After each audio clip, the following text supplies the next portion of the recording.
Nessa última quarta-feira, o Banco Itaú BBA, ele realizou o Agro em Pauta, no qual seus especialistas de agronegócio falaram a respeito das ações do banco e principalmente uma avaliação da campanha atual 2018-2019 e as perspectivas para a safra 2019-2020. Dentro dessas perspectivas, e há pouco nós destacávamos que o plano safra ele não vai ser lançado no dia 12 por umas questões políticas, até se liberar os recursos necessários. E você vai ver agora numa entrevista que, de acordo com a direção dessa instituição, dessa empresa, cada vez mais vai se precisar menos do plano agrícola pecuário. É o que você confere agora na entrevista do Agricultura BR.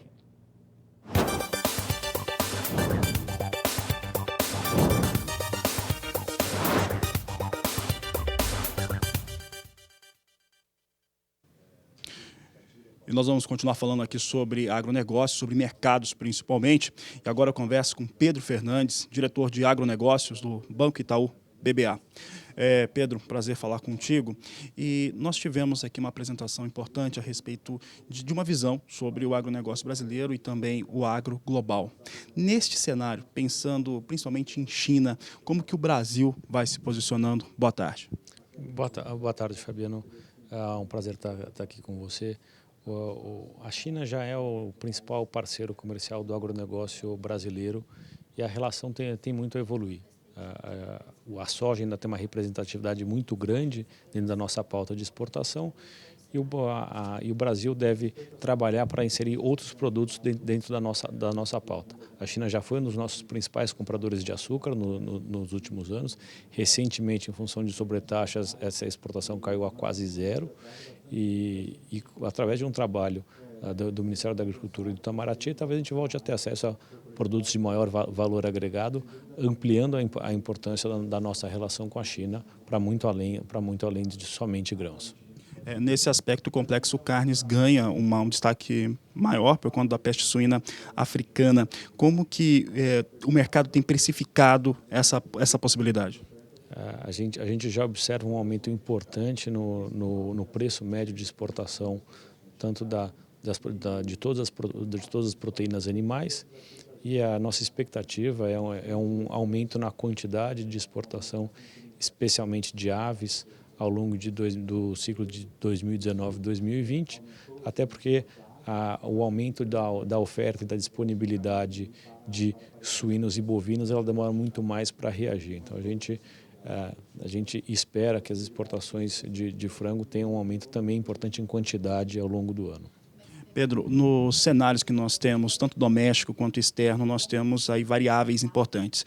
No ambiente doméstico, a necessidade de aprovação de reformas estruturantes, como a da Previdência, que é a primeira delas. No ambiente externo, nós temos sequência com o conflito comercial entre China e Estados Unidos. Como que se posiciona nesse cenário o agro brasileiro e a visão do banco sobre essas possibilidades? A gente acha que esse é um ano de uma expectativa de resultado de resultados um pouco menor, de resultados menores e também de riscos maiores e riscos incontroláveis. Então a gente acha que não é um ano para apostas.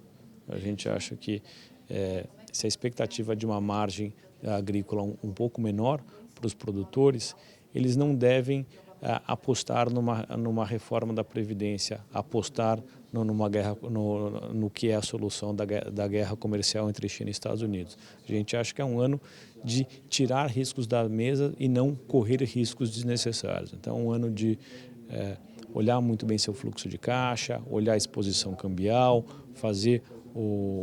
cuidar muito bem da velocidade de comercialização e da posição de caixa, para justamente não ser surpreendido por um desses dois fatores, que é imponderável qual o resultado que vai sair dali.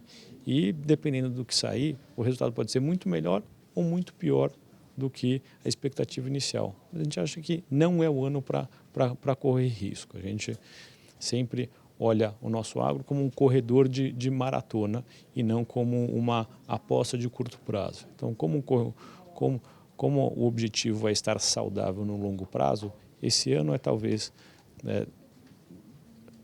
travar um ganho porque se ele não é espetacular, ele ainda é bom, e caminhar mais um ano. E aí, ao longo do tempo, com anos de resultados bons e crescendo a atividade. Não é o ano de apostar tudo. E aí a gente pode estar falando, acho que esse conselho serve para os pecuaristas, serve para o cotonicultor, serve para o produtor de soja, milho e mesmo quem está para a indústria de proteína animal, que não é um ano de grandes apostas.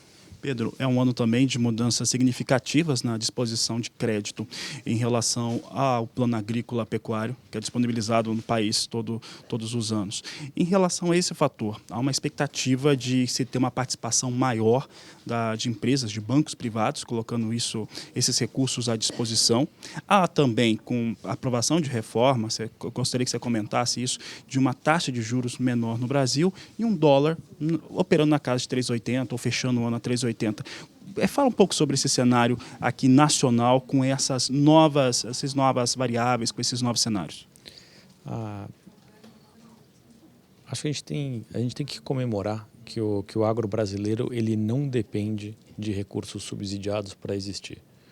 Hoje em dia, os recursos do Plano Safra eles representam somente 1/3 dos recursos financeiros, dos recursos de dívida que existem na cadeia do agronegócio. Então, ou seja, 2/3 do dinheiro que financia o agronegócio no Brasil não vem do Plano Safra. E acho que cada vez mais, e acho que a taxa de juros baixa, e a nossa projeção é de uma taxa de juros terminando o ano em 5,75, que essa taxa de juros baixa vai permitir que o agronegócio dependa cada vez menos de subsídio de taxa do Plano Safra, que a gente consiga fazer uma transição desse modelo onde fazer crédito para o agronegócio deixa de ser uma imposição legal e passa a ser uma decisão no banco. E nós, no Itaú, já tomamos a decisão de financiar esse negócio. Hoje em dia, a nossa exposição de crédito no setor agropecuário é muitas vezes maior do que é requisitado pela lei. Então, a gente acha que a gente não vê o Plano Safra passa a ser quase uma não notícia. Acho que antes existia uma grande expectativa do que acontecia no Plano Safra, qual era a taxa de juros e que isso ia mudar a expectativa de plantio do que ia ser produzido. E acho que cada vez mais a gente tem visto essa transição suave e o Plano Safra passa a ser cada vez menos importante. Acho que talvez culturalmente ele ainda tem uma importância grande, mas na prática a gente já está vendo a comercialização de fertilizantes andar, independente de uma definição de Plano Safra. A gente já vê todo o comércio de sementes já foi feito, apesar de não ter Plano Safra.